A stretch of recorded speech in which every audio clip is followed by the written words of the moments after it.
गए थे, क्या कुछ कहिएगा उस चित्र के लिए? जी, उनके लिए देखिए बहुत दुःख है मेरे मन में और मैं जल्दी ही वहाँ पे जा पवन सिंह के बाद ज्योति सिंह जमुनिया जाने वाली हैं और ये खुद ज्योति ने कहा। सोशल मीडिया पे एक वीडियो काफ़ी ज़्यादा वायरल हो रही है जिसमें लोगों ने कहा कि पवन सिंह जी जमुनिया के लिए इतनी बड़ी मदद की और आपने नहीं किया। इस पे ज्योति ने कहा कि मैं चाहती हूँ कि मैं वहाँ के लोगों की मदद करूँ।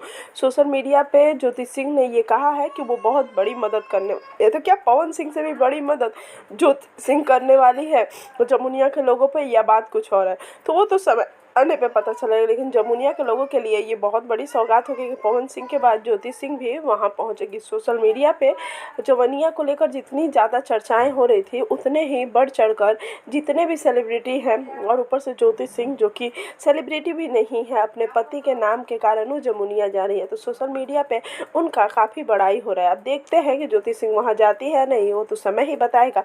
लेकिन ज्योति सिंह का ये कदम कहीं ना कहीं पवन सिंह के फैंस को बहुत अच्छा लग रहा है।